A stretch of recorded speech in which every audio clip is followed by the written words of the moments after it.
Thank you for being here, David. And I was just wondering, before we, get into your testimony, can you share with us what you're doing right now at Aenon Institute? And for people who don't know what Aenon Institute is and what you do there. Well, my name is David, and right now what we're doing in Aenon, it is something that I have not experienced in my life, okay? We have been locked down since March. During March, when COVID-19 came, the Malaysia announced that we're having a lockdown in a few days' time. We've got to send away all our health guests. Aenon is running at a capacity of about 100 health guests a month, okay? About 90% of these guests that come is non-Adventists. They come from Buddhists, they are Sunday Christians, they are Catholics, yeah? They came to our program, it's all by word of mouth. We never market our program. It is all, they come here because the grace of God, We are not businessmen. The God just bring people to us because of our service, of our love, and our sincerity, and the result they gain from this health program. So in the middle of March, we got to start sending our guests home, we are worried they cannot go back to Australia, they cannot go back to China, they cannot go back to Hong Kong. Because 70% of our guests, they are from all over the world. Only 30% of our guests is from Malaysia. So, and how long are they staying there in Aenon? How many days do they stay? Our longest program is 20 days. And the shortest program is 5 days, right? So there are 10 days program. So there are 3 types of program, right? So we send people away, and we thought this will be only for 1-2 months, but it lasted until today, So since March till now, more than 6 months, there's nothing, we cannot run the health program. And I have 45 workers, right? So what have you been doing? How have you been I've been praying, and I've been listening to a lot of Pastor Goya sermon about prayer. So I start gathering my workers and students to pray every morning from 6 to 7, around there, about 45 minutes, 6 to 6:45. And I ask them, those that can come, they must spend 1 hour with God personally before they can come to this prayer. Of course, not everyone can make it. And we do a lot of prayer in the morning to ask God to direct our footsteps. And then beside that, we start to spend more time in our land to grow fruits and vegetables. That is what we've been doing a lot of time. But you have 45 acres there, right? You have 45 acres at your property. About 40 acres. 14 acres. I thought you said you had 45 acres. 40. Oh, 40 acres. Okay, that's a lot. Yeah. And so you have a lot of space for you to grow things. Yeah, a lot.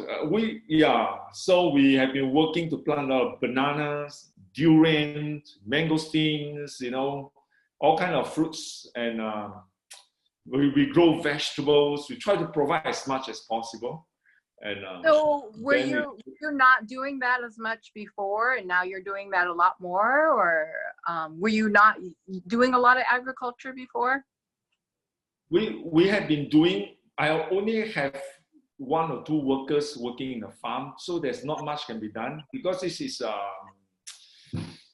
a hot country. It's a tropical country. The rain come, and then a lot of grass we have to cut. So a lot of work. So this is the only time that all our workers and students are out there, like 4 hours a day, So we do quite, yeah. So what are you planning on doing with all that agriculture? Are you going to try to sell that? Or are you going to try to just use that? Or is that like a new area that you're going into? Or what are you thinking to do? At this point of time, our point is to provide enough for us, and then if they're extra, we'll start selling them. Yeah. Yes. And what? And as far as like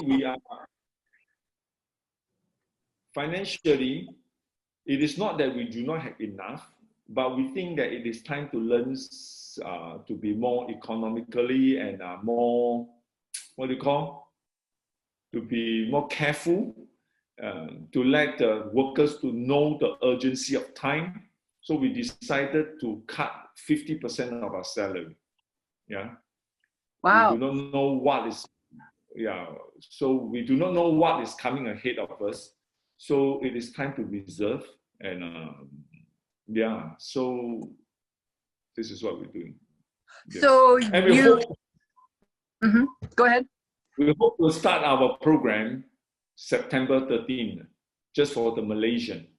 For Malaysia, it's been locked down. Internationally, cannot come in till next year. So we have to start running the new norm. We call it the new norm. So a lot of procedure we have to follow. So we got to get used to this new environment, new standards. So Dr. Lee and the rest have been working out a new system to run the health program. So we need to start testing it out in next month. So you had students there that were training at Aenon. This is your lifestyle center. And those students, are they still there or no? Is it just the staff? Yes. So the students, you're still teaching and they're still going to classes and that kind of thing? Yes. The student program is still running. This is one of our most important programs that we got to keep running. You see, for a health center to be successful, you need to create workers. 90% of my workers in health centers here in Aenon were once our students. So, because the world do not produce students for you, you got to produce yourself. After running a health program for a long time in this institution, I realized one thing. Even when I was at Heartland, I've been observing a self-supporting institute. I realized one of the weakness of a center, of an institute, is they do not produce their own workers. Yes, the workers coming all over America, all over the world. Even though they say they believe the truth, even though they believe the health message, but opinion is very strong. Everyone comes with their own opinions, And when they come to an institute, everyone have good intentions, everyone have good purpose, but they fight, man. God's people fight. They fight. Why? They fight because of the 10% of their opinions differences, and think that is not very, very important. Individual problems and character problems, things like that. So Aenon is not that we do not have a problem, but I would say it is very minimum. And why? Because 90% of our workers was once our students. We observed them more than 2 years before we employ them, right? And they are being taught the way we do things. So there's not a lot of cultural differences.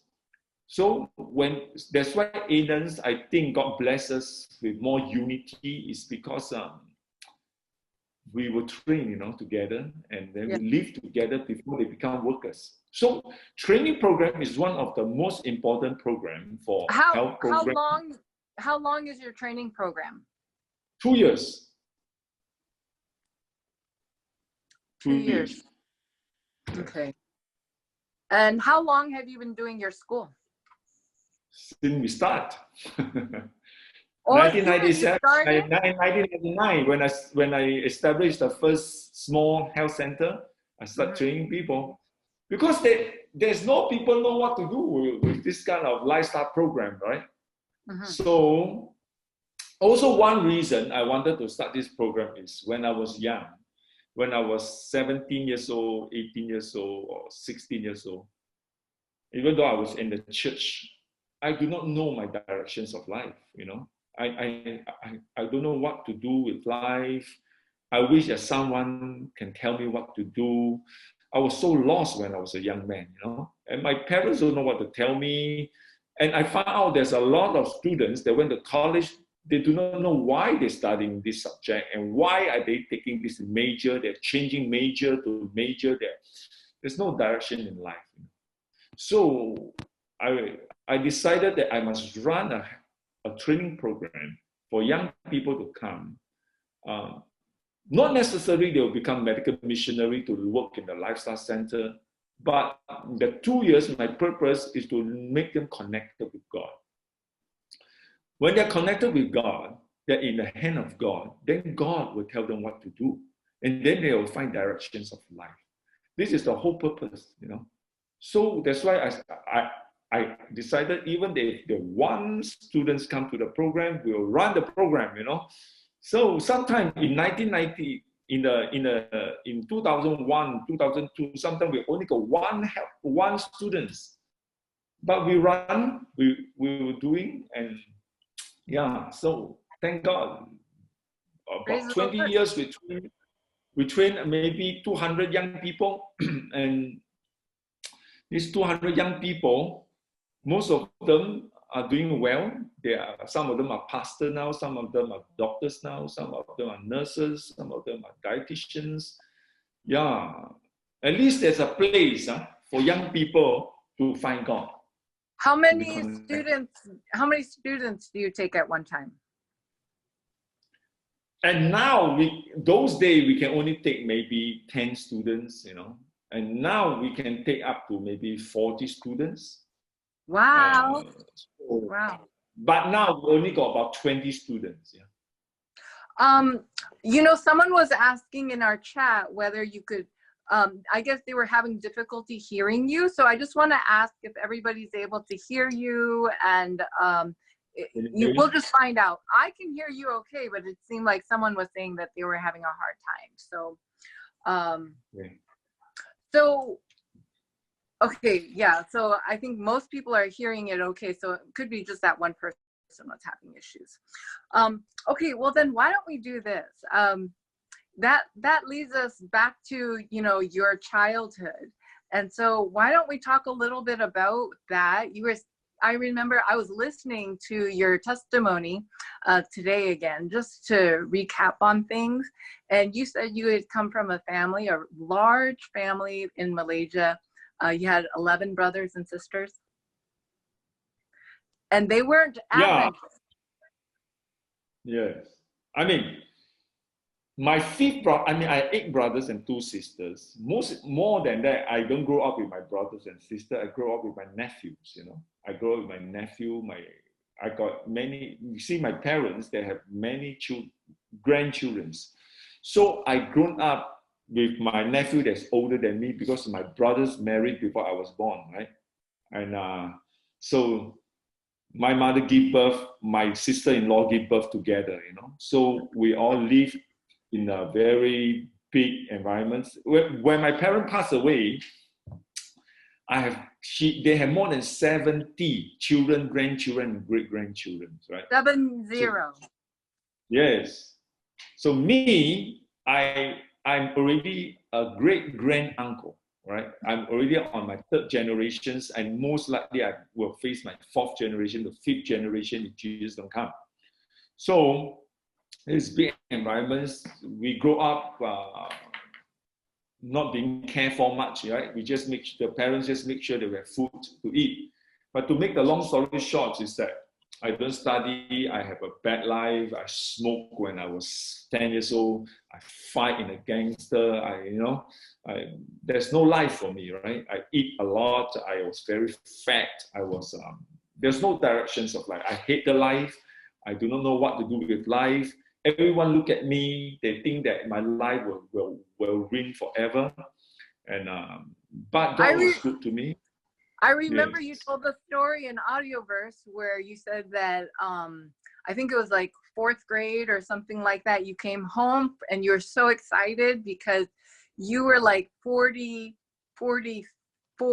in the class or something like that. Out of because I'm very poor. People think that I got mental problem. I have never passed one subject in my life, right? So my nephew, same class with me in the class. My nephew, my brother's son, he's same age as me. We went to school together, and he was very smart. He came back with number 6 in the whole class. I'm number 43, And I thought my number is big enough to win him, you see. So I came back, I told my parents, you see, I'm 43 and my nephew is only 6, you know. And they don't know what to tell me, you know. Yeah. And So then that how was was it? terrible. How did your whole family become Adventists, or what happened? How No, did it you? was my fifth brother that became Adventist first. He's a doctor now in Africa. He's a very dedicated Adventist. He's the first Adventist. He's single. He's 63 years old now. He gave all his life to mission field, and he gave all his money. He gave all his money to the poor and to the orphanage and to the Bible work. And he believed in lifestyle program. You know, he was the only doctor that in Malaysia. I mean, if you stay in Malaysia, Malaysia doctor earn a lot of money. They're earning like Malaysia ringgit can be $500,000 to $1 million a year. But he was the only doctors that will go and visit patients. He's a surgeon, by the way. He graduated from Scotland. Yeah. He was the first Adventist, but he lived a very righteous life. When he was in hospital, in main Adventist hospital, you know, our own Adventist hospital, he was the doctor that will go and visit patients in their home. After they are being discharged, he's the doctor that will call them to find out how they're doing. He will go and, can you imagine your surgeons, after you went home, he came to your home to visit you, you know?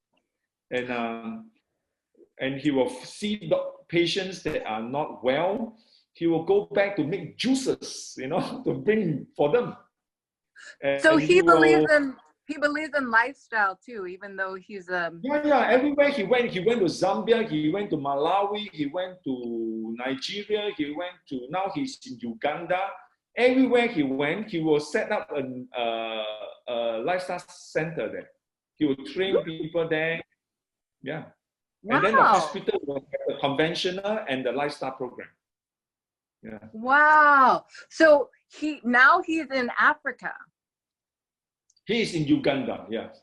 He will if it's not because of the lockdown, he will be transferred to Ethiopia. Yes. So this brother became an Adventist somehow. And then he changed our family life. He started to share gospel to all of us, you know. So our brothers one by one became Adventists. My mother became Adventist. And then they brought me to the church when I was 13 years old. And that is when I really start to know God. And that's my journey begin, right? When you know God didn't change me overnight, but it took years. It took years.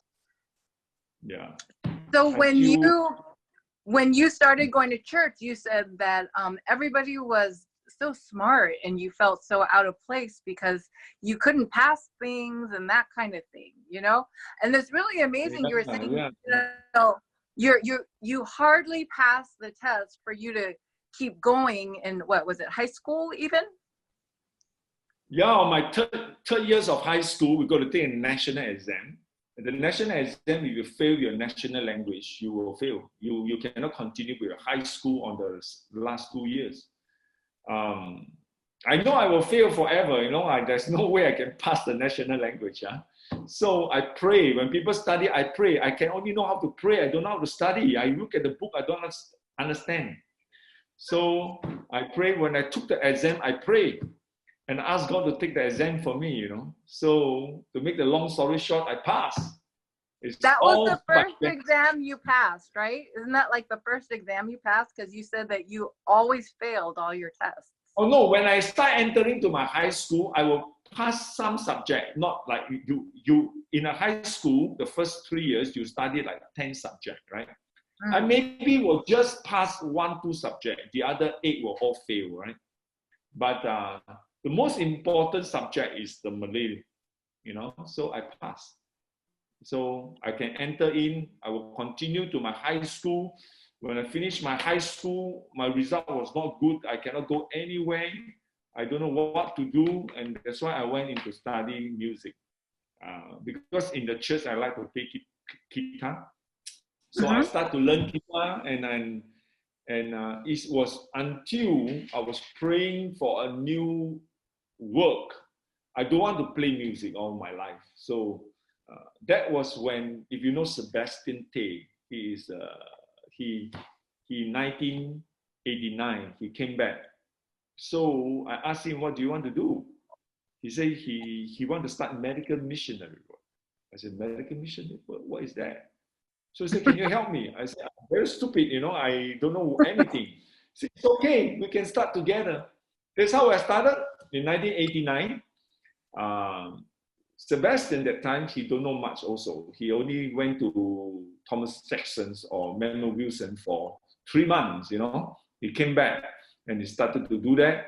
We rented a house and we got nothing. We have nothing. So it's just a home with 4 bedrooms. We rented the house empty. So we go and ask from the church member to donate us things. So people give us all second-hand things, We got, people give us rice bowl, people give us table, chair, bed. It was all second-hand. It's all people that extra, they gave it to us. We collected everything. And I remember the first patients, I asked who will come to our place. Nobody knows us, right? So we started with my mother. We asked, why don't you call your mother, right? That time my mother was 65 years old. And I said, okay, my mother had high blood pressure, had diabetic, had heart disease, had migraine headache, had arthritis, overweight, all the problem. I remember I see my mother taking medications every time. She got migraine headache, she got high blood pressure. Every day she will have to take medication. And when I was young, I do not know much. I asked my mother, you see, children is very fearful of medications, right? We will only take medication when we have fever, We only take for a few days and that's all. But my mother is taking every day. I asked my mother, I said, why are you taking medication every day? I said, what's wrong with you? And I said, how long do you need to take this medication? And my mother tell me something that shocked my life. He said, the doctor tell me I could take the medication till I die. I was, what? I said, you got to take medication until you die. I cannot imagine, So now I know it's. So I tell Sebastian, I say, yeah, I call my mother and you call your mother. So my mother came and his mother came, and you got to understand, I also have to suffer with him, because I have no meat to eat. I have to live in a sanctified life to cleanse myself. And so for 30 days, we were locked into the house, eating vegetables and fruits and exercise and very simple life. And so that was new for you too. That was new. That lifestyle was new for you, right? It was very, very hard for me, every day. I remember I was remembering all the Egyptian food, when you are eating vegetables, all the Egyptian food that you've been eating, it all come to you, it's like, it's the craving, all the addictions, right? I suffered for 30 days, man. So, but I lost weight and my mother lost 15 kilo. I think I also lost maybe 15 kilo and she was recovered and so I was very impressed. I said, wow, just by living so simple and almost 90% of her medication was gone. And I say, this is something a person like me know what to do. I am not smart, And finally, I find something that I really happy with, that I can help someone. So I told God, I said, this is something that a stupid person like me know what to do. So that's what I start doing. And I follow Sebastian for 1 year. And then I decided that I need to, opportunity was open for me because it was in 1991. The place where we have the center is just a home. We suffer with no water supply because there was a drought and for months. So we have to close down. And during that time, Dr. Colin Standish from Heartland College passed by Malaysia and visited us. And he offered me to go to Heartland to study. So in 1991, I say, you don't know my result, you dare to take me? I say, I will try. So I sent all my poor result, all my bad result to Heartland, you know. And your test results, all the failures that you'd had? Yeah, all the bad one. I sent to them, you know. And I remember I was filling all the applications. I don't even know how to fill. It was all in English. So I asked my friend to help me, and I sent it all away. And I never expected they would take me. But 2 months later, I got a reply that I'm accepted, and I was given scholarship to study. I mean, you know, and then they tell me you can work the other half during the summer break and the winter break to pay for the rest. So it's free. So I was like, well, that really inspired me, right? Because of that, in Aenon, all my education for young people are free, right? So they don't have to pay any money. They just come to study. Right? So because there's a lot of young people have no money, you know. Right. So because of that, my parents gave me a plane ticket, and they were surprised that the college would accept me. So I went, and I tell myself, if I die, I die, you know. So I suffered for the beginning, and as I share in my testimony, how the Lord changed me. The first quarter of Heartland, and God revived me. And I think after 1 year of detox with Sebastian, my mind is clearer, and then, you know, I can understand things better. And can you share how I think it would be really inspiring for people to hear, though, how acutely, because it changed like almost overnight, according to your testimony on Audioverse. Yeah, I mean, I remember before I went, I tried to read some English book like Step to Christ, you know. Every word I got to look from dictionary. I don't understand them, you know. I have to look from Chinese dictionary and write all the Chinese words, try to understand. And when I went to America,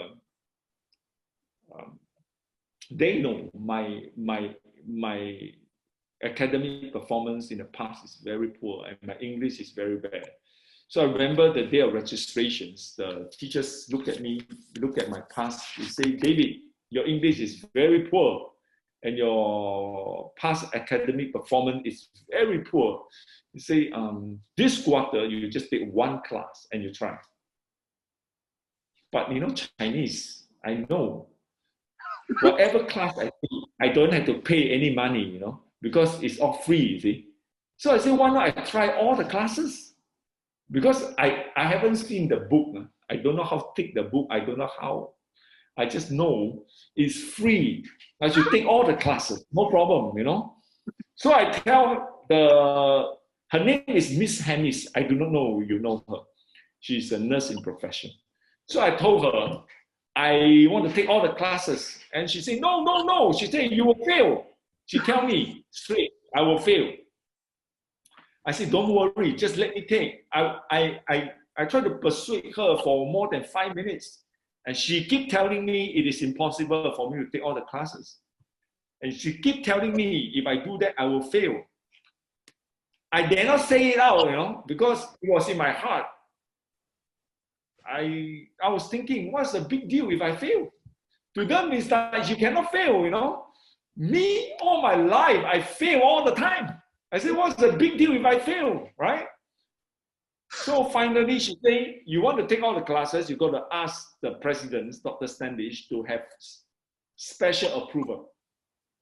I said, okay. I went to see Dr. Standish. I said, Dr. Standish, I need special approval for you to pass. He looked at me, he said, you want to take all the classes? I said, yes. He said, David, you got a brain. I said, yes, I got a brain. And God will bless you. I think so. So I said, okay. So he signed. I went and took all the classes. And then 3 classes, there were 3 classes. The first class, the anatomy and physiology part 1. I never seen such a book in my life, right? Anatomy and Physiology, the book is so big and thick. And then the second class is massage, and the third class is Daniel. When I buy the book of Daniel, I will have to read Uriah Smith. The book is so thick. And I remember when I went to classes, I don't even understand what the teacher was talking about, right? And I was struggling like crazy. And we had to work 16 hours a week. Every afternoon I had to work. So the study time is very short. The American study, 1 hour, I had to take 4 hours to match their 1 hour, you know, because every word I have to find dictionary. So the only time we have to study is after we came back from work. That is after dawn worship is from 7:30 to 9:30. We have to sleep by 9:30. The rule is you must sleep by 9:30. 2 hours. I say, there's not enough time. So I will wake up like 12 o'clock in the morning or 1 o'clock in the morning. I'll study all the way to 7 o'clock in the morning, you know, just study. And I was all the time looking from all this dictionary, finding the word. And the worst part of it is my Chinese is not any better, you know. And I got nothing good there. I mean, simple word like basic, you know, B-A-S-I-C. I remember I was seeing this word, B-A-S-I-C, basic. I said, what is this? So I went to my dictionary. I looked from basic. I said, what is basic? Can you imagine? Study anatomy and physiology. I don't even understand what is B-A-S-I-C. I go and look from the dictionary. And in Chinese, it's called 基础. I said, what is this? After I find from Chinese, I still don't understand what I was reading. So it was so difficult, man. I was sleeping 2-3 hours a day for 2 weeks, right? Studying, working. And nobody talked to me in Heartland, even though it's a good place. You know, I'm a lost man. I mean, thank God I have Jesus. My closest friend was Jesus. Amen. Amen. Mm-hmm. I ask Jesus all the time, you know. I tell you, in the college, if you die inside your room, nobody will know, right? So I was struggling. I was fighting myself. I was doing my best, you know. I remember after 2 weeks, there is a time when you can decide you're going to drop your class or you're going to continue, right? So everyone got to make up their mind. You want to continue with your classes or you're going to drop your class. That morning I woke up, I told God. It was very early morning, everyone was sleeping. When I looked at the book, I was so tired. I was not enough sleep. I was And immediately, my heart tell myself, David, you can do all your best. You will fail all your class. I said, I know. So that morning, I raised a white flag to heaven. I told God, I surrender all. Yeah, I thought I was smart enough, you know. I'll try my best. I know I will fail. So I told God, I said, Lord, if you just let me pass, just pass. I know it is only because of you. So I closed the book. I went back to sleep. The next day, I wake up at 4 o'clock, no more 12 o'clock. And I told God, I will do my devotion at this 1 hour, right? And then you will reach 5 o'clock. Then you got 6, 7, 2 hours. I said 2 hours. It's impossible, right? So I pray, I do my devotion, I surrender all to God. And it was that morning, I think God put a key in my brain and start open. And my eyes start to open. And when I start reading in anatomy and physiology, and suddenly everything I start to connect. Everything I start to understand. I was so excited that morning, you know. I don't have to look from all the dictionary because all the word that I used to look up from the past few weeks, it starts sticking in my brain and starts connecting to each other. I said, whoa. Because last time I hate study because I don't understand anything I read, you know. So I start understanding what I read. I mean, this was a joke, but anyway, it's true. After 1 year of studying, you know, I can play guitar quite well. And For 1 year, I never touched my guitar. I put my guitar under my bed because I was studying, I was working, right? So one day I took out my guitar and I started to take the songbook that I used to sing in my church. English songbook, because it's all in English, yeah? And those days, I don't understand what I sing. I just follow people singing. I just play the guitar, sing along. I don't know a thing what I'm singing, you know? I just follow the music and sing along. And I took out the songbook, I started to sing the song. I said, whoa! I said, oh, the song is so meaningful. So I started to understand, right? So I was very excited. I was studying. I was enjoying studying. I was really enjoying life. And I finished with the quarter, and the winter came. And you got to imagine, Malaysian, no winter in Malaysia. It's only hot or less hot, right? So I went into the winter, and we, as a scholarship, we got to work all winter break. All the students went back. And I had one Korean good friend. He was maybe also poor. His name is Alex. We were together in a room, you know, we worked together with chopped wood. It was so cold. I was very poor. I don't have good jacket, you know. I got to wear 7 or 8 shirts to make myself warm. And then we got to chop wood. We got to do all kind of things. I mean, that is very good training for my life. You know, it made me strong, made me hard, you know. In those days, there's no WhatsApp, there's no Zoom, I have no connection with my outside world, you know. There's no connection with my family. But thank God, I survived through the winter. And before the school opened, the result came out. And I remember Alex came into my room and said, David, the result is out. I said, yeah. I told Alex, I say, if I can pass, I'm more than happy. He said, pass? I said, I saw your result. I said, you saw my result? I said, I thought this is all private. I said, oh, accidentally. You know, these Asians, we all are very busybody. We want to know somebody's life, you know. But anyway, he saw my result. He said, David, you got all A's. I said, I got all A's? I said, man, a person like me, I don't know what is A's, right? I mean, A's, you got to be 90 marks and above, you know. So I said, oh, I don't think so. So I went to the next morning, I picked up my result. My anatomy physiology part 1 was A. My massage was A in theory and practicum. My book of Daniel, I was A. My work education was A. I said, whoa. So I was very happy, yeah. I went back to my dorm, I kneeled down beside my bed, and I opened my Bible, you know. I remember I was just so excited, I just don't know what to do. I just opened my Bible, I said, God, tell me something, you know. It's just something that so exciting. So I just opened my Bible, I said, God, tell me something. So immediately God talked to me. And when I open the Bible, my eye rests on 1 Corinthians chapter 1, verse 26. I read to you. He says, for ye see the calling, brethren, how that not many wise men after the flesh, not many mighty men, not many noble men are called. And then he says, but God had chosen the foolish things of this world to confound the wise. Oh, I say, God, you're talking to me now. I'm the foolish one, you know. Huh? You say, God had chosen the foolish thing of this world to confound the wise. And God had chosen the weak things of this world to confound things which are mighty. I said, wow.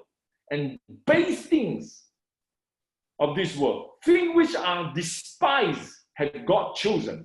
Yeah, things which are not, to bring to none things that are. And verse 29 says, that no flesh should glory in God's presence. I say, praise God, man. I say, I was so excited. I say, you are able to use a foolish man, a man that being despised, a person that is useless. Yeah. I never know. My life was totally changed by God. I never dreamed in my life that God will bring me after my second years to Philippines, to China, to Hong Kong, to Japan, everywhere to share about medical missionary work, to give training. That was in 1993, 94, 95. And never dreamed the Lord. And after that, I went to China as a missionary. And I never dreamed that God will call me back in 1997, 1996 to start institutions, right? And today, I never dreamed. That's why you tell me, a lot of people, they came to Aenon. They say, David, you are very smart. You started Aenon, you got so many workers. Yeah, my workers, man, 90% of my workers work for me all their life. They don't live anywhere else. They ask me the secret why your workers have been sticking with you all their life. You're not paying a lot of money. I said, I don't know. And then they asked me, why you started all this thing? I say, I don't know. It is not my plan. It is God's will, right? That's why you ask me what is my plan. I don't know. I only submit myself every day to God. Whatever God tell me, I pray that I will not resist, right? No matter how hard the path, I don't understand the path, I will just walk in it. You see, the thing is, right? One time, there's no time for me to tell you everything. One time, when I was starting Aenon, it was so difficult, right? I rejected it. I don't want to do it. I want to do something else, right? And everything just go wrong, So one day I was so depressed. At night I was sick. At night I cannot sleep. I tell God, what's wrong? Everything just go haywire. It's like, I thought it's the easiest thing to do, right? And to make the long story short, God wanted me to start the health center. It was too difficult. I don't want. I told God I will start a bakery. Right? Bakery is much easier. It's cheaper. I can run by myself. Health center, you got to have so many people, so much money, and I got to get married. I need a wife. I need to support her. I cannot go too much uncertainty, right? So I told God, I cannot start the health center first. I got to start the bakery first. So I tell everyone, I say, God want me to start the bakery. And every time I say that, God behind my mind tell me, David, that is not my will, right? But I will sort it away. I can talk a lot. I tell people, no, this is good. We can do evangelism to bakery. I tell them everything, right? But it doesn't work out. So I was so depressed. One night, I told God, I said, what's wrong? So I opened my Bible again. I said, Lord, tell me something. And suddenly God talked to me. And I read the Bible verse, I think in Luke. God said, not everyone that call me Lord, Lord, Lord will be saved in the kingdoms of heaven. Yeah? But he that do the will of my Father. Wow, that was like a knife cutting through my heart. God say you have been using my name for a long time, doing your own things. Yeah? Do you know the law of Christians fall into this, like me? They use God's name to do their own will. Everything, nobody know, only God know, right? I tell everyone, bakery is God's will. God say, that is not what I want you to do. Yeah?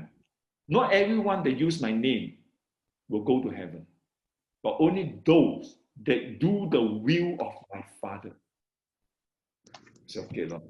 I surrender all. That was the time I surrender everything. I say I will not use my own understanding. I will not use my own judgment. If I die, I die. And that is when everything started turning back. And that was when Aenon was set up. And there's a lot of challenge, man, to start our institutions, man. I thought there's no way. And that is only when you are no way, you do not know how, you do not know what to do, you're always on your knee praying. This is when God's will can be done. So, Amen. Yeah, that's what happened. So all my life, I submit myself to God. I tell people, you don't know my life, you know. I'm not smart. I'm not intelligent. The only thing I know what to do is I come before my master. I tell him what is next. That's all. Can you, I thought like there are a couple stories that were especially inspirational too. Could you share the story about how you came back from your mission time in China to Malaysia to start? That lady who had that illness, and then she converted a lot of people. And could you tell that story? Can you give me a 2 minutes break? I need to go to the toilet. I drink too much water in the morning. Okay. Okay.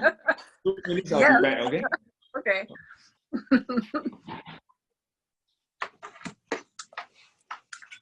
Mercy? Is Mercy there? I don't know. I don't know who else is here. Let me see. Oh, there. Hey. So, yeah, David's saying hello, and so it's a good. You've never heard David's testimony? After a while, after I was listening, I remember I heard but he was telling not his past history, and when I was hearing, so yeah. But then I remember, yeah, so powerful, amazing testimony. I'm so glad you invited him. How do you find him? I think I friended him. I was gonna go to Aenon. I've been wanting to go to Aenon for a long time to visit, and so I was gonna go before COVID hit. You know. Especially when I had, you know, my injury and stuff. So. Oh, that's the place that you told me you were gonna go. Yeah. Oh, now makes sense. Okay. Yeah. Okay. Awesome. Yeah. So glad you. Yeah, but I would encourage everybody to listen. He has 3 testimonies, 3 talks on Audioverse. One is about his childhood. The next is about how he started doing medical missionary work. And then the third is the story of Aenon. And so you'll hear some of these other stories, but then like we'll get to ask him questions that you wouldn't be able to ask him, you know, just from listening to those testimonies. What time is it right now? Because I 3:49. We're doing good. We're doing 49. Okay, so I want him to share how he started doing Aenon, and then I wanted to ask him some questions after that. He is doing also digital evangelism. They're starting. Wow. He has some men that are going to be doing an app that you can you know, download onto your phone, and it's going to have like lots of music and I don't know, lots of different things on it as well. So it sounds really good. But can you imagine 80 to 100 guests a month? Wow. At your lifestyle center? So from Malaysia to the world, right? Yeah. Remember, you were supposed to do that too? We have a David's back. Okay, so David, you're gonna share with us about how you decided to come back to Malaysia. Well, I was praying to God when I was in missionary work in China. I do not want to go to China, okay? When I finished my college life, I asked God, where do I go? You know, I ask God everywhere I go because this life is given back from God. You know, I have no such life. If I have no God today, I will weigh at least 120 kilos. You know, I will have depressions, I will have high blood pressure, I will have diabetics, I will have all the problems. Today, God has given me all these honors and glories and all this. This is not.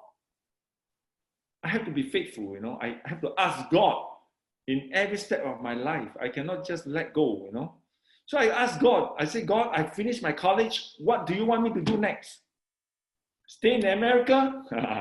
You know, all my friends, they're from Eastern Europe, you know, Heartland, those days, in 1991 to 97. Lot of Eastern Europe, they sponsor many students from there, you know, from Romania, Bulgaria, all these poor places, they came. None of them went back to their country, man. Maybe one. 99% all stayed in America. right? Why? Because America is a land of gold, land of opportunity. So I say, God, do I stay in America? God say no. I say, okay, I go back to Malaysia. So God say no, go to China. Wait. How do you know, like, God said no? How? Yeah, like, how do you know, like, God said go here or go there? You pray. You ask God sincere. You put away all yourself. You only ask God. And God will give you wisdom. God will tell you where should you go. People that never hear God, listen, when people say they don't know, when they pray and they don't know what to do, I don't believe that. Because the Bible never tells us that way. You never see in the Bible from Genesis to Revelation that God's people come and pray to Him and God don't tell them what to do. You never find, not one case. Right? If today people tell me that they pray to God and God didn't tell them, that's lying. Because God only cannot tell them is because they got too many their personal plan. They want God to listen to them. It's not who they want to hear God. All right? People that cannot hear God is they do not live 100% for God. People that live 100% for God, it's impossible God don't tell them what to do. Okay, wait. Like, when you say God told you, was it after, like, how much did you have to pray? Like, was that like, yeah. How, like, when you said, God, do you want me to go here? Do you want me to stay in the United States? Like, how much of a prayer was that? Like, how long did it take for you to hear God's voice? I pray all day. I talk to God all the time. Yeah. Right? But then then you just had an impression, David, this is what you should do? Or you just, God give us wisdom. God give us information, right? Where is the greatest need? How can you be used for the best use, right? Not for personal, only for God's work, right? It is not how much I like, you know. When you put aside all these things, you can see the path very clearly. This is what Sister White said. When you put away all your personal agenda, put away all your self-glory, all your pride, only God's glory, right? A very clear path will open before you. It is when our self is number one, when our preference is number one, when, you know, when self get into the path, you cannot see. Right? So like, when you would ask God and you say, Lord, do you want me to stay in the United States? It was an impression, like God told you, David? No, I mean, I talk to God like friends. God will tell me, He say, you stay in America, what do you do? Earn more money? Better life? It's not what I want. Okay. You know what I'm saying? It's very clear, right? And then I said, I go back to Malaysia. He said, you go back to Malaysia, it's not the time. I say, the most important need right now, go to China, because Dr. Weeby, he's, you know, there was in China, and Mrs. Weeby, they really sacrificed, right? I went to visit them in 1994. And I say, man, these people are poor, man. They really need a lot of help. When I was there, I felt impressed. I need to come to that place to help them, but I rejected the idea. You see? I see if I come to that place, I will be a great help to them. But it's very poor. You know, China, in 1990, I mean, before 2007, 2006, China is a poor China, not today, not like today. I mean, the toilet is crazily dirty, you know, a public bath and all the, man, the life. I mean, as a missionary is different, right? I told God, I can go there for 1 month, I can suffer, you know, there's an expired date, you know. I know how long I go, when I go in, when I come out, you know. And God want me to go to China. I asked God, how long you want me to be there? No time limit. God didn't tell me a time. I said, that's too much, man. I cannot take it. It's too much. It's too hard life. But God never gave me a time. I have to be totally surrender. Believe that He will lead me. So what do? It took me 3 months to struggle for these decisions. I remember one time I was still struggling to decide whether I should go to China. And I saw Dr. Butler, I don't know how many, now he passed away. He spent all his life in Africa as a doctor. And now he's 70 years old. He came back to retire and he worked in wellness center, in Heartland. And there's no health guys, we're doing gardening, right? So I was doing gardening with Dr. Butler. I was looking at him. I said, Dr. Butler, in my mind, I was thinking, this doctor has spent all his life for God. Yeah. When he was like my age, 20 over years old, before he went to Africa, he thought Jesus would have come at his time. Yeah? And Jesus did not come back. And now he's old. He's a poor doctor. Yeah? He's not a doctor in America. I heard American doctor earn a lot of money. I don't know. Yeah. So this guy had no money. I say, have he ever regret in his life that he had decided to give all his life in Africa? So I asked Dr. Butler. I said, Dr. Butler, can I ask you a question? He said, yes. I said, have you ever regret of your decision when you were young? You give all your life to God. Yeah, and now you're back a poor doctor. He looked at me and he tell me something I never forget. He said, David, Sister White saying, the Advent movement began with sacrifice. It will only take greater sacrifice to end the movement. Whoa. I say, you are a doctor, I'm nothing, man, right? You can say that. Who am I, right? So I told God, I'm not happy to go to China, okay? I forced myself to go to China only because I love you, because you give me this life. So I went to China reluctantly, but I went. I don't know what next. If I would not make this decision today, I don't think I will see Aenon. Sometimes we think God take advantage of us. Huh? We think God's way is too difficult, he's unreasonable. But look, when Joseph was sent to Egypt, he thought that was the end of his life, man. But that was the beginning of his training. Mm-hmm. So, following God's way is the best way, even though Amen. It's very difficult. Mm-hmm. Right? Even though you don't understand in the beginning, it might take 10 years to know why God asked you to do that. Right?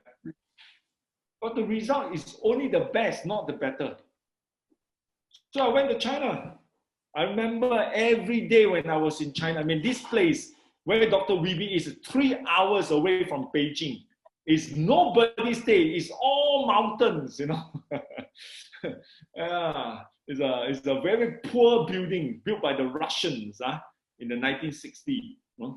Very poor place, right? I was there. Every day, I remember, I woke up in the morning, I will ask the first thing, God, how long do you want me to be in China? Every day, I ask God. I say, Lord, not too long, please. Yeah? I ask every day, the first month, then the second month, I forgot to ask every day. Then the third month, fourth month, I forgot to ask anymore.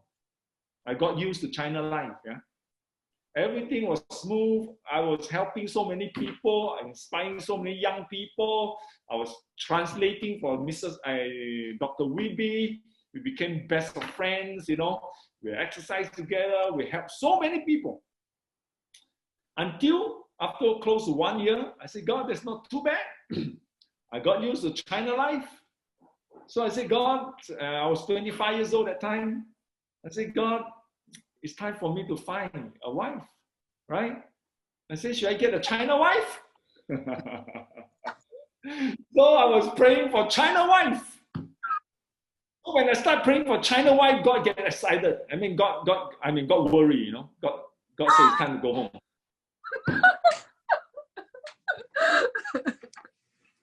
It is not China wife not good. It is God do not want me to settle in China, right? So actually I prayed from the beginning, but anyway, I prayed later.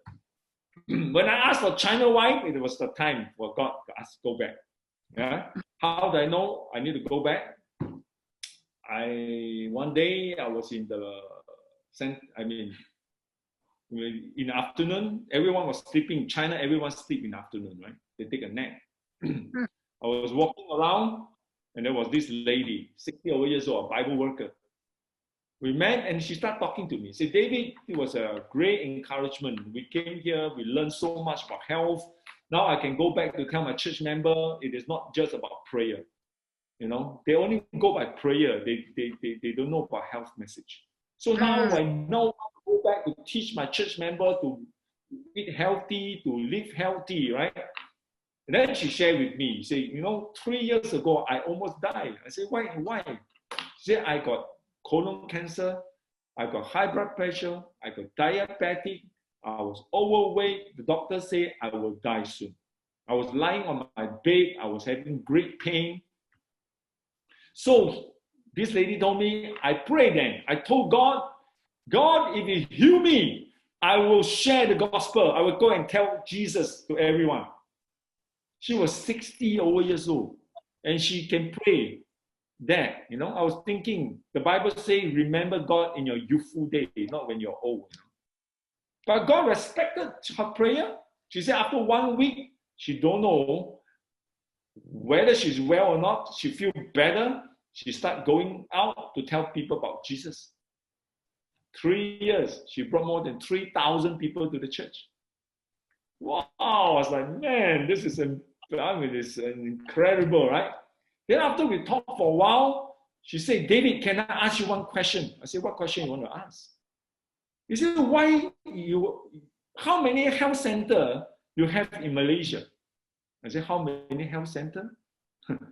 I said, Malaysia, there's not even one health center. He said, how come? I said, I don't know. She think for a while. Then she said, why are you here in China for? You should go back home and do something for your people. I said, whoa. I said, man, nobody dare to speak like that to me in my life, I say, maybe God sent you to talk to me. So I went back to my room and I kneeled down and I asked God. I said, God, what do you think? Is it time to go home? But you know what? Suddenly, the first Bible verse that came to my mind, Jesus said, a prophet is not welcome in his own hometown. I said, God, I go back home, nobody will recognize me. They'll say this boy is a stupid boy, right? They know my past. Nobody will respect me, right? In China, they treat me like kings, man. I'm a missionary, I'm a foreigner. Whatever I say, they listen. I enjoy my kingship, I go back home, nobody. And in China, I'm a poor missionary. They only pay me 300 renminbi a month.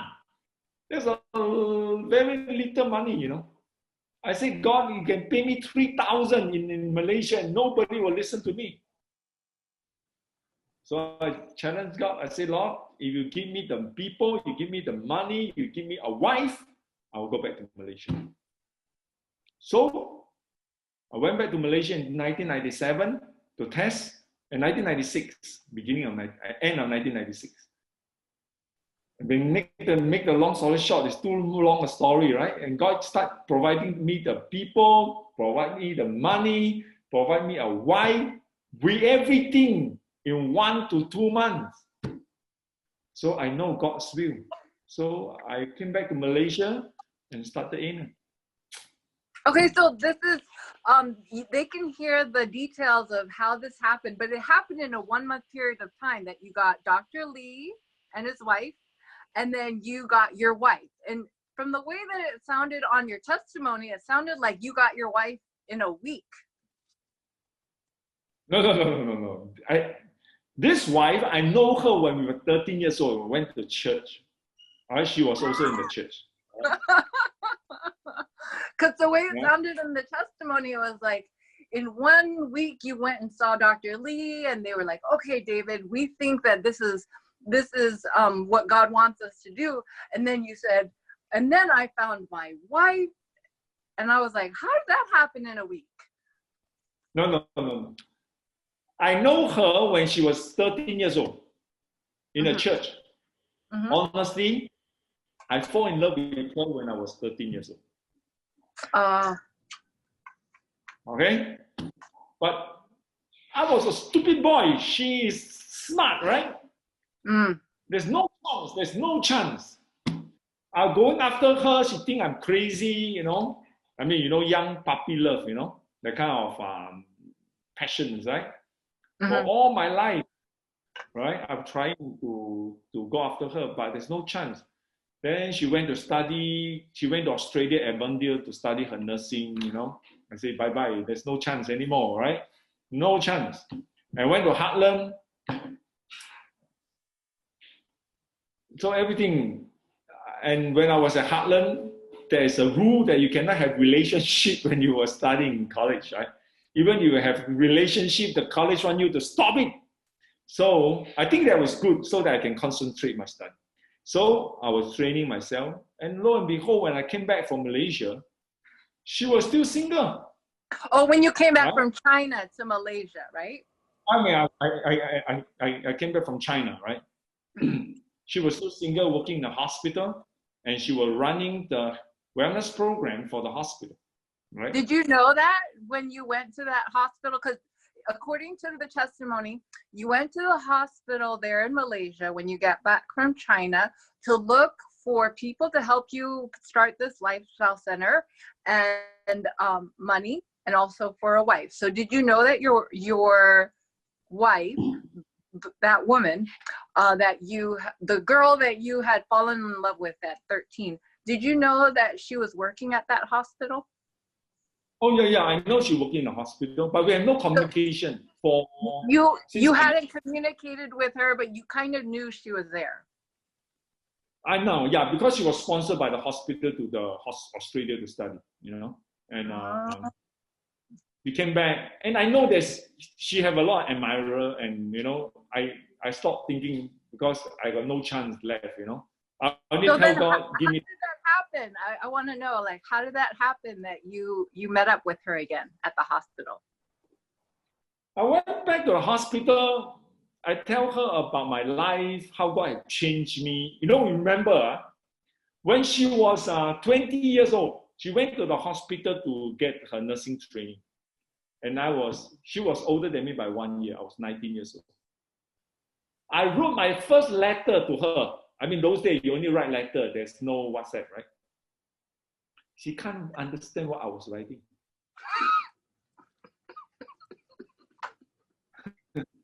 She's English educated, okay? So I tried to write English letter to her. She says she don't understand what I was writing, all right? So after she went, I know I got no chance, right? I was stupid, I was useless, right? So I came back, I told her how the Lord had changed my life. Did you look for her specially? Did you go back to that hospital and think, oh, I'm gonna go look for her? Yeah. I want to go and see because I know she was still single. And I stand a better chance now. Because you knew English now. No, I'm smart now, you know? So I went to talk to her, but the only thing, I'm a very poor man, okay? So I go and talk to her. I say what I was doing, how the Lord had led me all these years, you know? And I think she was very impressed, right? But thing doesn't work out still. Because she have her life, I got my mission field to go, right? So we separated again. I went back to China, right? But you know what? I'd be still praying for wife, right? Because I'm a lonely man. I need a wife. So I've been praying and praying for another 2 months when I was in China. Suddenly, it was in December 2000. What is that? 1996. Ending of December. Chinese New Year coming. I was praying and praying. One morning I woke up. The first thing God talked to me is go back to the one, you know. Her name is Gail, huh? Gail. Go back to Gail. I said, no. She said, no more chance. Even though I like her, no more chance. I say, no, you have chance. I say, how? So that day, I received a letter from her. She tell me she'll be going back to the hometown for Chinese New Year. Only that. So I take it as a clue that she's giving a chance. All right? So I tell all my friends in China, I'm going back this Chinese New Year as a mission. All right? Whether I get it, I don't get it, this is the last time. So I what do you call? I got 3 good friends in China. They're all ladies, older than me. They say, okay, we will fast and pray for you. I said, okay. So during Chinese New Year, my 3 good friends, they didn't eat, they were praying. They said, when soon as you got a result, please call us. We will start eating. I said, okay. So I went back. They make the long story short. I got it. I called them quickly. I said, you can start eating now. Everything is done.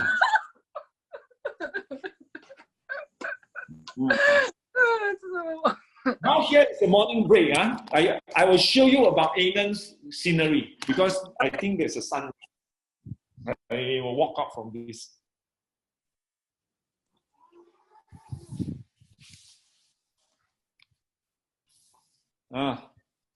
Can you see? Today is not the most beautiful. Yeah.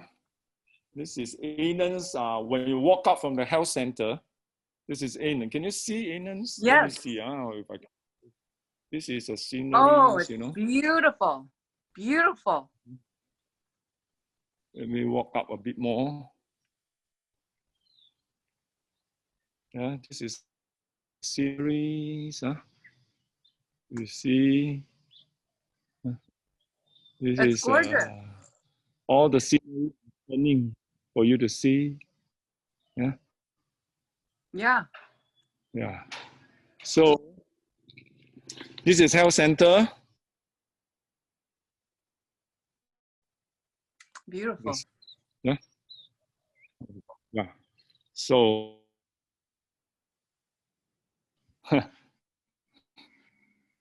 That is wonderful. Beautiful. Praise the Lord. So This is in Malaysia. this is another story, man. Yes. Yeah. Yeah, this is totally different story, you know. This is like it almost take my life away to set this place up. But anyway, God David, is David, yeah. David, can we meet Gail? We want to meet Gail. I have a group here. We're a big group here. We all want to meet Gail. She's very shy. But No, you can't meet her now because she's at home. I'm in the health center. We stay in this place. My home stay at the valley. There's no internet. There's nothing. I have to come up to the office, you know. Yeah. Okay. Okay. Hey, can you share? Mhm. Do you have a picture? Yeah. They want a picture of Gail. A picture? She is, I don't know how to she is on use Facebook. She is on Facebook. my You computer. can look for Don't have her any on picture. Facebook. Yeah, you look after her on Facebook. Yeah. This is my center inside. Yeah, if you see, Yeah. this is my logo. Yeah. Mm-hmm. And then this is the office. I have now, by God's grace, I have 4 doctors. Yeah, working Mm-hmm. here. And these are all the doctors' office. Yeah. Are they still seeing people? Are they still seeing people there during COVID? Like, are you seeing people even though you don't have the lifestyle center? No, they're all having break. All having break. All these are doctors' office. Yeah. Mm-hmm. Yeah. Everyone's on break. These are all our students, Ian. They are cleaning, doing housekeeping right now. Okay. And yeah. So this is my center. Am I supposed to walk around for you to see? Yeah, it's good. Or you want me to talk? Yeah. Well, You know what? You should tell the story about how you got the people to help you. That's another interesting, good story to tell people. Our lecture hall. That's a place where we give all the lectures. You can see. This is where we give lectures. Huh? Beautiful. You see? It's our main hall. I can, yeah, but I don't think I got the internet if I go there. But anyway, I can't walk too far. If not, I will lose my internet. It's getting a little bit choppy. Yeah. So I better go back to my office. At least you have some idea. No, thank you. It's very helpful to see it. It's beautiful. Yes, it makes us want to go there. We love it. This is so beautiful outside too. You got to know I built this place by God's grace without any cent, okay? God going to give me every money to build this place. Okay, so David, can you start sharing from like when you went back to Malaysia from China, and you went to the hospital to try to find doctors. Can you start there, how you found Dr. Lee and that kind of thing? I think that's an incredible story. Okay. Well, I came back, as I told you, actually the story goes, I got a wife first, okay? Not wife, a girlfriend. So I know it's an incident, God is leading me back to Malaysia, right? And I share with you, after I came back from Malaysia, I got this challenge. I start to have self come into God's plan. Because I got her now. I've got to plan a better life for her, you know. I cannot be too much uncertainty. So I want to do bakery. I told God, let me do bakery first, the health center next. So I share with you, God tell me, no, that is not my will. So finally, I submitted everything, right? So I went to a group of people in Singapore. They are very kind people, Adventists. I share with them about this vision of starting a lifestyle center and training young people. So they tell me it's a good idea, but who going to work for you? I said, okay, let me go and check it out. So I went to Penang Adventist Hospital. From Singapore to Penang is like 14 hours by bus. I went there. My wife was there working. That time it's still girlfriend, huh? We haven't married. So I went there. I started to talk to all the doctors. I know at least 5 or 6 doctors there. Talking to them, telling them about the vision of starting a lifestyle center. Everyone saying, this is a good plan. But nobody say they will help me, all right? You see, this is the problem. A lot of people, they know there's a lot of good things to do, but not them, somebody else, you know? This is a big problem. God don't need money. It's not that God don't need your money. Money is secondary. God needs people. God can control money, but God cannot control people. God, you know, to find a willing heart, person that willing to serve God is not many, you know. So if God found, God will take good care of them. Yeah. So I'm talking to one by one, every one of them say, good plan, but not me. Yes. Then the last person I talked to was Dr. Lee. He was the last one because he was very sick, right? How can I ask a sick doctor to help me, right? But this is a blessing in disguise, you know. Trials in life will give you more chance to serve God. When life is too good, your chance of serving God is less. When life is hard, you know, then you see life in a different way. So I went to see Dr. Lee. Dr. Lee was having rheumatoid arthritis. Very bad, right? He was on wheelchair for a few months and he was depending on steroids, right? They were very stressed what to do. The time she was going into what do you call? I don't know, specialty in putting people to sleep. It's called anesthesia. Anesthesia? Yeah, he was there halfway, yeah. And he was having rheumatoid arthritis. And so when I meet him, his arm was still swollen up. He couldn't lift up his arm, right? And every month he was having fever. So I was talking to him about this vision of starting the lifestyle center and training young people. He was very impressed. He said, tonight, why not you come to talk to me and my wife? My wife was a nurse in ICU. So I said, okay. So I went and talked to them. And they were impressed and they say, okay, but we will pray about this. I said, okay. So to make the long story short, they say, okay, David, if you find the money to build the center, we'll come out to help you. I said, Dr. Lee, when you come out, we have no money, okay? He said, no problem. As long as we have food and lodging. I said, okay, thank God. So this is what we started. I went back to Singapore. I tell all the group, I say, I got one doctor, I got 2 nurses. My wife is also a nurse, 2 nurses, and myself, 4 of us. We don't need salary for 2 years. As long as we can build the center up.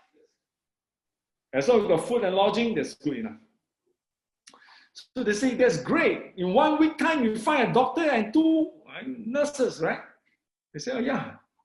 But see, nobody knows you. Who will give you the money? You're a young man. Who can trust you? I said, what can I do? So they helped me to set up a board of trustees in Singapore, right? Because most of the donors will come from Singapore. So they built Aenon associations. So all the money will go to this board of trustees, yeah, to make sure the money is secure. So I've got to raise money. And that time, we only got 1 acre of land I found in Malacca. And this land was started by Sebastian.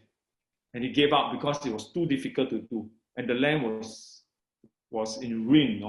Everything was gone. It was totally gone. Sebastian went away, went to China. There's no more medical missionary work. Nobody wanted to do it. So I came back.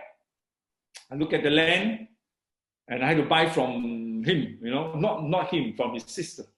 So I said, okay, this is a swampy land, but at least we can start from here. So we decided to build 1 home health center, a simple home health center. So we figured out maybe we need $500,000 ringgit to do that. So I said, God, how long do I need to raise for $500,000? To make the long story short, God gave me the money in 1 month. Less than 1 month. So I called Dr. Lee. I said, Dr. Lee, we got the money. He said, so fast? I said, yes. Dr. Lee prayed. He said, God, if you want us to come out to help David, please help David to raise the money in 3 months. And God showed them, we don't need 3 months. 1 month is good enough. So I got $500,000 ringgit. And so Dr. Lee was very sure he wanted to come out to help to set up this program. But all his doctor's friends was very worried for him. They came and talked to me. Say, David, it's not right for you to call Dr. Lee to come out. I said, why? He is very sick. You have no medical insurance. If Dr. Lee stay in a hospital, he got medical insurance, the hospital will take care of him. He come out, you have no salary, you got nothing. Wow, I was so stressed. I told Dr. Lee, I said, all your friends are worried for you. I said, you still want to come out? He said, yes, I'll come out by faith. He's a man of faith. Huh? It's not easy for him and his wife and his only son, 3 years old, Vernon, yeah, coming out. They were only at that 37 years old, still very young. That is the time where they will earn money in the medical line, and they walk out by faith. Yeah. So they say we'll come out by faith. I said, okay, we'll do by faith. Then I said, Dr. Lee, you don't know anything about lifestyle, right? You need to go and learn. I said, okay. So I contacted Heartland. I told them, hey, we're going to start the institutions. We're going to start a lifestyle center. I got this doctor that is very sick. Huh? Can I send the whole family to you? I have no money. You just take care of them. So Heartland said, come. So I sent Dr. Lee and his wife and his son. They flew to Heartland College. And Dr. Butler was still there. And Dr. Butler was teaching him, at the same time treated him. Within 30 days, he was totally well. I don't know what they do, but God was good. He was well after that, and he traveled to Uchi Pai. He went to Uchi Pai, Wildwood. He go in different places to go and start talking and learning from different health centers. While he was there, we were preparing the lifestyle center. You know, me and my wife, we started working on the lifestyle center. And to make the long story short, the money wasn't enough. Yeah, the money wasn't enough. But God had a plan. In 1997, we collected all the money. It was in Singapore dollars. We all banked in Singapore. But in 1997, as soon as I got all the money and put into the bank, I think about 2 weeks to 3 weeks, suddenly, Asia economic crisis came, in 1997. Ooh, the whole economy collapsed. The stock market collapsed. So many people committed suicide, because they lost overnight everything. I don't know about stock market because I'm not a businessman, but I know about exchange rate. Before the collapse, the US dollar to ringgit is 1 to 2.4, 2.5. $1, you can change 2 ringgit and 50 cents. Overnight, it becomes 4 ringgit. Singapore money used to be $1 Sing change to ringgit, 1 ringgit and 50, 1 ringgit and 60 cents. Overnight, it becomes 2 ringgit and 65 cents. So all my money was in Singapore. It was all in Singapore dollar. Before the crash, our calculation was 1 to 1.6. But overnight, it becomes 2.6. That means 100,000. Instead of changing to become 160,000 ringgit, overnight it becomes 260,000. So the money increased in Singapore, and just to the point we have enough to build the center. So the center, that was a lot of story, but so we built the center, and by the time we finished building the first health center, it was only 1 acre of land and a home center in 1999. That's when we started Aenon Lifestyle Center. And I only started with Dr. Lee and his wife, my wife and I decided that I must train young people. I went to a youth camp. I called any pioneer students that need to come. We will work together, we'll study together. You only have 1 hour of class a day, but the rest of the time you work.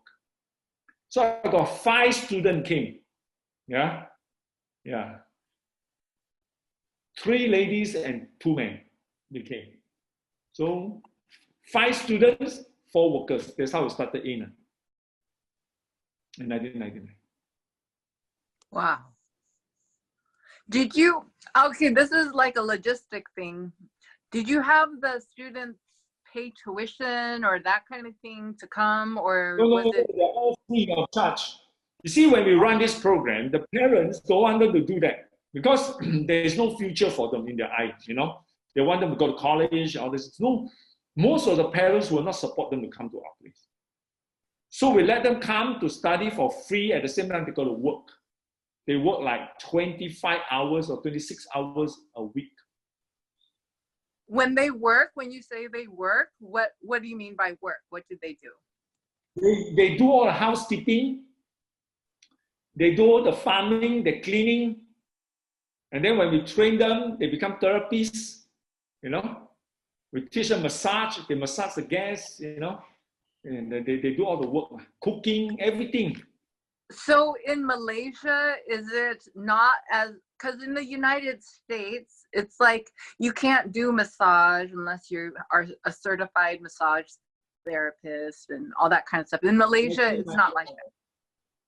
No, Malaysia is not like that.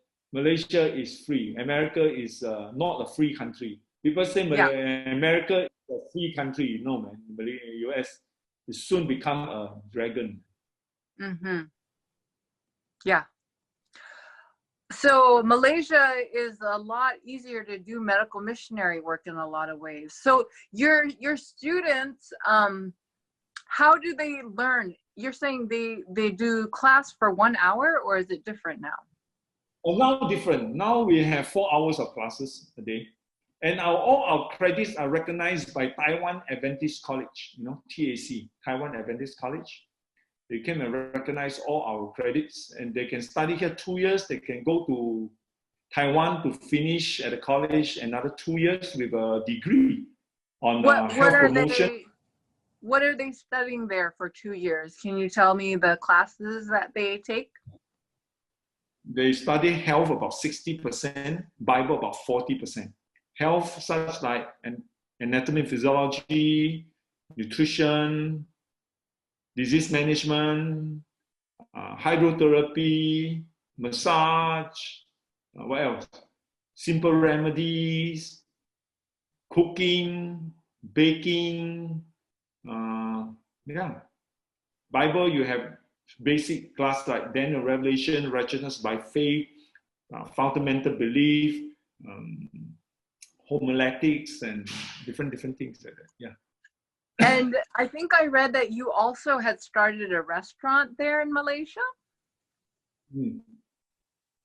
Is Yes. it still running? I sold it away. Oh. Yeah, because I find that I do not have enough people in the city to do evangelism. I'm not there to do business, right? Yeah. I decided to sell away. The reason we started this restaurant is because when was that? 5 years ago or 6 years ago, when there was a health conference in Geneva by Adventist General Conference. Do you know about this health conventions? Every 5 years organized by the General Conference. Somebody sponsor. The last one was done in Loma Linda last year, I think. Somebody sponsored me and Dr. Lee to went to Geneva for the convention. So we went, right? And throughout the 1 week of conventions, I hear many testimonies from all over the world, Adventists, what they do. They're talking about, central influence, how to go to the city to go and work. So after I finished 1 week, on the way back to Malaysia, I was talking to Dr. Lee. I said, Dr. Lee, now Aenon are very good in our lifestyle center outside of the city, right? We do not know how to reach the city. So I said, let's pray how we can do more, So I came back, I started to do research from the Spirit Prophecy on what is the best way of reaching the city. And surprisingly, it was a hygienic restaurant, vegetarian restaurant. I said, wow. But Adventists, this is not something that we do, right? Restaurant in the city, right? So I say, I don't know what to do. So I say, Lord, if this is the best way to reach the city, how do I do it, So I took up everything that had to talk about health food, restaurant, how it should be run, everything from the Spirit Prophecy, start to line them up, And after 3 months of study, I find a blueprint of how to run a restaurant. Basically, God asked us to open a restaurant in the city. First, our whole purpose is not for making money. The first reason for us to run a restaurant is to preach the gospel, to share the gospel. Second, the restaurant is to serve the people. Remember, the word is serve. When you serve the people, the mentality is very different, okay? It's not a business. It's a restaurant that serves the people. So these are the two major principles. And then, Sister White said, if the restaurant are losing money, you have to close it down, right? Even you can do evangelism. But if you lose money, you got to close it down. But if the restaurant is earning money, but unable to do the evangelism work, you also close it down. So you must be able to earn some money, and at the same time, you have to be able to share the gospel. These are the two principles. But how to run the restaurant? Sister White gave us about 7 principles to run the restaurant. The first principle is the food must be healthy. Yeah, standard, must be healthy. Second, it must be wholesome. Yes? And then the third, the food had to be simple, not complicated, simple. Then the fourth, it has to be tasty. Not, he say not to serve food that is tasteless. It has to be richer, it has to be, more attractive. Huh? It cannot be food in like the health center, the sanitarium. It has to be a food that can give to meat eater, So the food has to be tasty. And then the food has to be affordable. Affordable, not expensive. People don't have to think twice to come into your restaurant. You understand what I'm trying to say? Nowadays, the health food is just too expensive, right? So Sister White said, you must have a restaurant that is healthy, that's wholesome, that's simple, that is tasty, that is affordable. And then number 6, you have to localize. Localization. That is a criteria so that you can make the food cheap. If not, you got to import food from all over the world, man. The food will be very expensive. So you have to localize. Use a local material. 7, your food has to be attractive, right? So I got 7 principles. Can I ask you something? What's the difference between wholesome and healthy? Oh, do you know a lot of people claim to be healthy but not wholesome? You see, after I got this 7 principles, I went to see all the health food restaurants that's out there. They're done by the New Age, by the Buddhists, by all this group of people. I visited them. You see, a lot of people make mistake.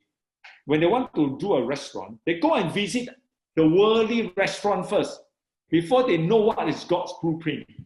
And when they go out to see, they collect the intellectual understanding from the world. You get confused, man. You must know what is God first. Then you go and see other people and you collect from them what you think will fit according to what God's will is. You understand what I'm trying to say? You must know the blueprint of God first before you go and visit other peoples in the world. You understand? You see, when I got this principle, I walk into an organic store. Immediately, I look at their food, I eat their food, I look at what they sell. Immediately, God will tell me, the information that I have, right? I know this is not what God wants us to do. You understand what I'm trying to say? When I eat their food, they say this is healthy. After that, I go to all the restaurants that I can find in Malaysia. A lot of them, all right? Malaysia Buddhists, they do a lot of restaurants. I go and taste their food. I go and check what they have. They call healthy but not wholesome. They don't have whole wheat, right? They only use some organic vegetables, so-called they claim, okay? And they do not have the full understanding is what is wholesome, right? So, wholesome mainly talk about less processed, whole grains, and things like that. Mm-hmm. Okay. So I came to God. I said, God, this 7 principle is simple, but it's very difficult. Right? We have a 7 principle to buy into a restaurant. How to do it? Then God said, Sister White said, if you kneel down on your knee to pray, God will teach you. God himself will come and teach you how to cook. I said, whoa. If God of heaven come and teach you how to cook, you must be the best cook in the world. Right? I am not bad a cook, okay? I can cook quite well. But to put this 7 principle in my cooking is very, very difficult. Right? So, I pray to God. I get all my cooks in my health center. I identify 4 cooks in my health center. They must love eating. People that want to open a restaurant, they must love food. Okay, they enjoy food. They love to eat. You know what I'm saying? You cannot find people they don't care much about what they eat. These people, If they can eat tasteless food, these are not good people that open restaurant. Okay? There's healthy-minded Adventists. They're so healthy. You know, they can eat almost like saltless food, right? These people are not the right people to open restaurants in the city. You must find people that really enjoy food, okay? They are very particular on their taste. They will not eat if it's not nice. These are the right kind of people, okay? They must love cooking also. They cannot just love eating. They must love cooking, right? The best is they've tasted meat before, like me. You know, they know what is a taste of meat, okay? So I gather them. I said, no. So I tell them about these 7 principles. You have to be healthy, you have to be wholesome, you have to be simple, okay? You have to be simple, you have to be tasty, it has to be localized. Try your best not to use America, imported, Australia, all these ingredients, okay? Localized. It had to be affordable. It had to be attractive, okay? I said, I'll give you 1 month. You come out as many things that you like. If you cook that you don't like to eat, you don't come to me. You must cook things that you like to eat, okay? So 1 month, we all on our knee praying, man. I was praying myself on my knee, on my kitchen. I said, God, I don't know how to put this thing together. So I pray and I pray and I pray. So we came out after 1 month about maybe 200 recipes. 5 of us. Okay? So we screen out what is best, we think, you know, we screen out 100 recipe, right? Okay, so 100 recipe, 5 cooks every day. 1 person will cook their dish, and 5 of us will come and eat, right? We'll eat and we give comment.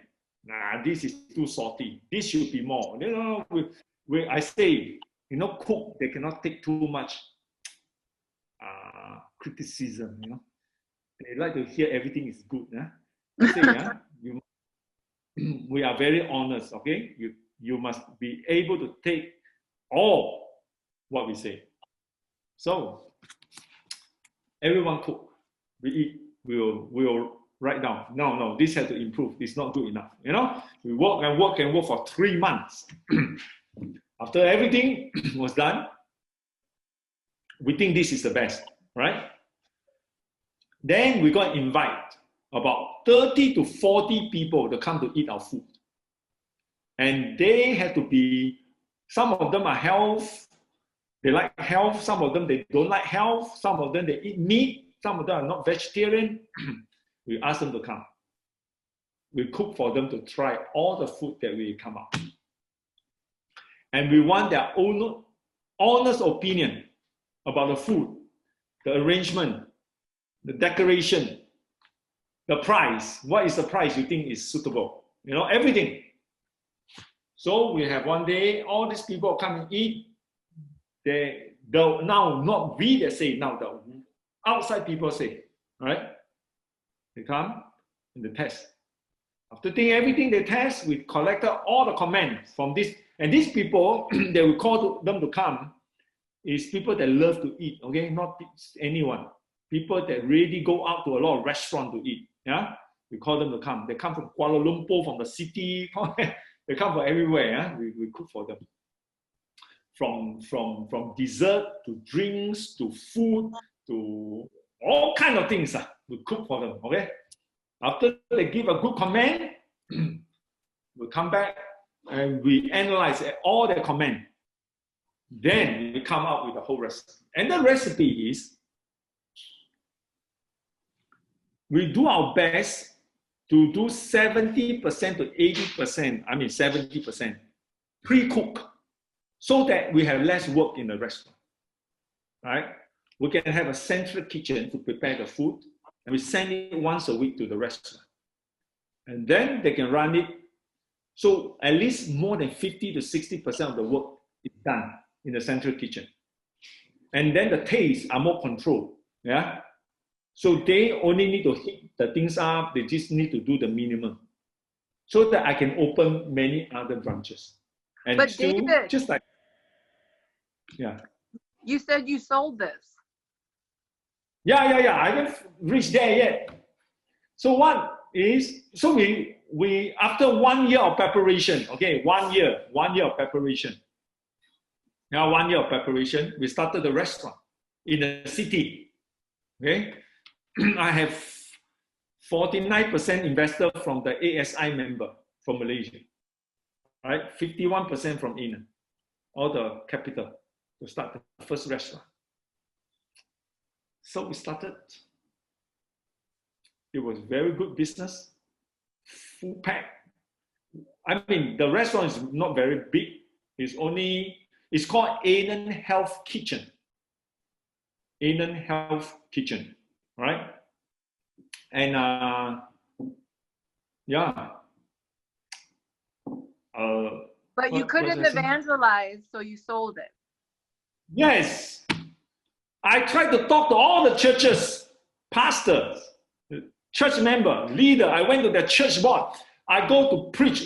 For me to travel to the city about 2 hours, okay, from Aenon. 1 hour and 45 minutes. I reached there, okay. I travel every day almost, man. It's very tiresome. So I try to find the people there to do the evangelism. We do cooking class, our customer will come. But no local church member to come and help. I asked them to start a care group so that we can invite this customer to go. Nobody start. I do my best for 2 years. I gave up, man. You know what I'm saying? But at least I learned how to do this. Yeah. Mm-hmm. And yeah. You know what? These 2 years opened so many opportunities. I tried my best myself. I tested it, right? Mm-hmm. When the customer came to eat the food, I got a lot of posters about New Start on the wall. They'll ask me a lot of questions. I can share with them. More than 80% of customers that come in, these are people that all walks of life. They walk into a restaurant, okay? Mm-hmm. More than 80% of our customers, we can sit down and talk to them. You know what is the first question they'll ask me? Why you open this restaurant? And that is when you witness them. Mm-hmm. And then they'll ask you, why are you closing on Saturday? Yeah, tell them about Sabbath, right? We have people walk in after like 6 months, right? We got people that walk into a restaurant, they tell us, we know there's different here. I want to know Jesus. But nobody work. I mean, restaurant is a hard work, You cannot have the same team that cook at the same team that do evangelism. Yeah. Okay, we have only 10 minutes left here. We've talked for 2 hours. And so I think, we're going to have to close up here, but I think that we've learned a lot, something that I've taken away.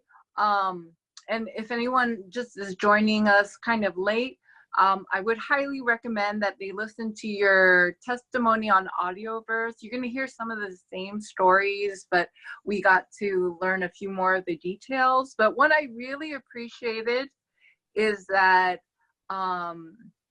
that you have such a real relationship with Jesus that it's so much like it. I think a lot of times when people pray, I don't sense that they really feel like this prayer is going to make a difference. And I feel like, when I heard your testimony, the thing that really touched my heart was that when you prayed, it was like your prayers were answered. You knew Jesus very well, like he was really your friend. And that was something that made an impact on my own life. And I adopted many of those things after hearing your testimony. And I appreciate that. And I really appreciate hearing these stories, how carefully you study spirit of prophecy to learn how to do these things, like even starting a restaurant and a medical missionary outpost and all of these things. I really appreciate those things. And Mercy, do you have anything else to share? Or David, what do you want to leave with people here as we're trying to, close up? What are the most important things you want to? We have been very inspired because, this morning we're talking about being a medical missionaries in our class this morning. And because in the times that we live in right now, it's very important to be a missionary wherever we are, especially medical missionary, right? It's the only thing that's going to be left toward the end. So, many people are thinking, okay, what am I going to do with this information? I'm going to open a lifestyle or whatever I'm working. I'm just going to help people that are sick, or am I going to go to their homes to be a medical missionary, or what are we going to do? So there's different types of applications, right? So that's why we go to God, right? What exactly do you want me to do with this information? How do you want me to do this work?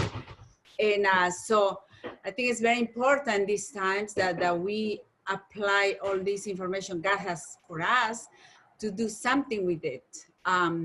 So I thank you so much, David. It's been a blessing. Well, the last thing I want to say, what I tell you is the cheese, is the cream of the cake, all right? What is the cream? What I share is only the cream of the cake. Oh. Mm-hmm. The best part of it, the best part. You make a lot of mistake in life. Okay?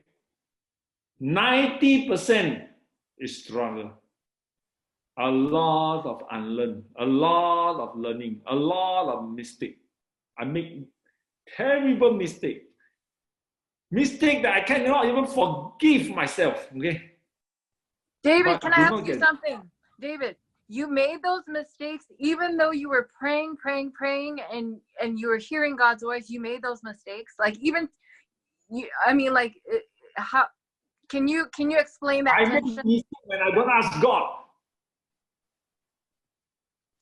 Because all my 20 over years life of following God, sometimes I get too smart, you know what I'm saying?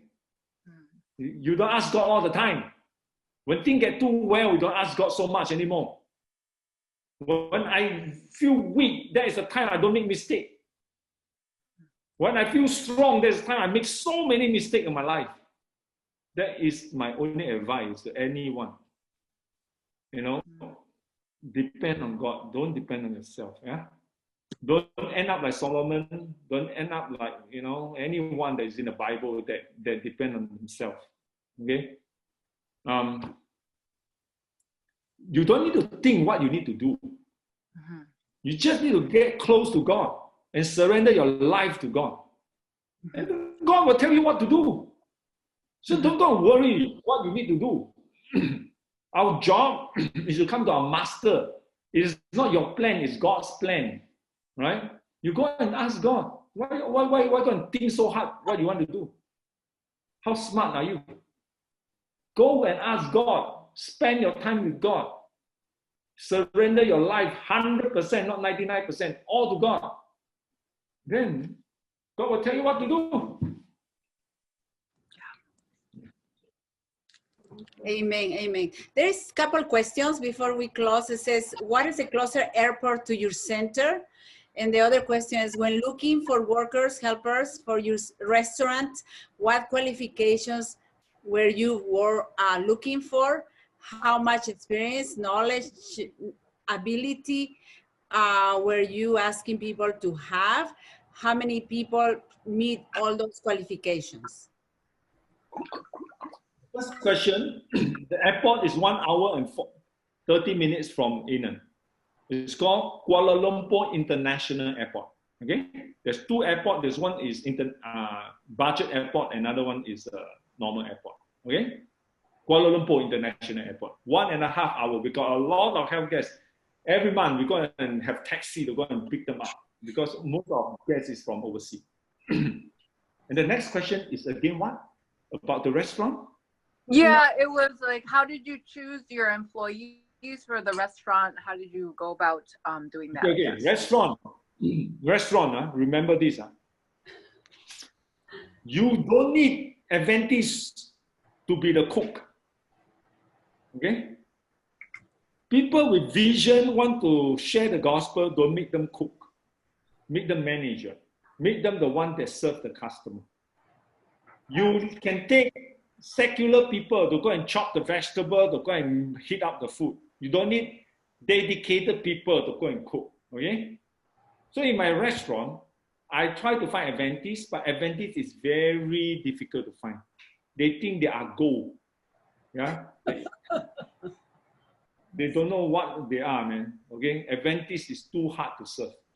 So find outside people to work. Of course, you got your challenge. You can change your workers, but the qualification, you got to know, you must have a chef that, I mean, in our restaurant, we have worked in such a way, we don't need chef. We only need people to follow instruction. You just, everything, they only need to train 1 week, they can run the kitchen. You understand? So I cannot depend on chef. If you depend on chef, you finish. A lot of restaurant, chef is the one that causes the most trouble. So you can only, you must know yourself what to do. So most of our ingredients are prepared in our central kitchen. So we send over. They just need to heat up. If they cannot follow such instruction, man, they don't need to work. Yeah. So all my cooks are not Adventists. But the manager of the restaurant is the Adventist. If not, I will not do it. Mm-hmm. Right? He is the one that meet the customer. He is the one that can tell me the opportunities. Right? So requirement is mostly depends. If the restaurant can be anyone. As long as they want to work, they just follow my instruction. The manager is the most difficult. You must find dedicated, God loving people that have vision that really want to serve God. And what's the, if people wanted to get in touch with you, what's the best way to get in touch with you? First, you can get in touch with me. I got my email, I got my WhatsApp, whatever. But honestly, I don't have too much time to reply. Sometimes I get so much information, requests from China, from everywhere, right? So, So it's best not to contact me, contact my office, or contact the rest. Unless there's nothing else, they cannot serve you, then I will come. Okay. I'm just asking because somebody had asked in the chat, they're wanting to know what's the best way to contact you. And then you have that digital evangelism platform that you're going to be coming out with. So we're going to look forward to hearing about that. And so that's exciting. And, we're going to look forward to hearing what happens with Aenon, especially with COVID and everything. We all have to be praying for each other that we can continue doing God's work, even despite all of these things that are happening. Amen. Yeah. Now the most important most important thing in this crisis that we need to pray more. Yeah. No one will have solutions. Okay. The thing has changed so much. Everything is changing every day, and nobody in this earth will know what to do. Okay. Yes. You can only pray and let the Master take care of the rest. Amen. Amen. David, I really appreciate you being here with us. Next week, we're going to have a Bible study with Greg Batistas, and we're going to be talking more about some of these issues that current events and that kind of thing. But so want to thank everybody for being here with us. And David, I really, really appreciate you being here. I know you're so busy and it's like so early there in the morning, but this is going to be a blessing. And I thank you very much. Welcome. David, would you pray for us before we go then? Okay, sure. Let's pray. Father in heaven, we are thankful for these hours we can share about you, about your love, and how we can experience you, and what we need to do in this last day to trust you. Please help every one of us to submit ourselves totally to you, so that you can have your will to be done in this earth. Bless everyone, encourage us, continue to strengthen us, empower us, and give us greater experience this day. We submit ourselves. In Jesus' name we pray. Amen. Amen. Thank you. Thank you so much. God bless you. God bless you. Are we singing? Oh yeah, we got to sing. David, before you go, we have to sing. We usually sing Amazing Grace. So everybody has to unmute themselves, and then we all sing together Amazing Grace. Okay, everybody unmute, and this is the best part of everything, okay? Amazing Grace, how sweet the sound that saved my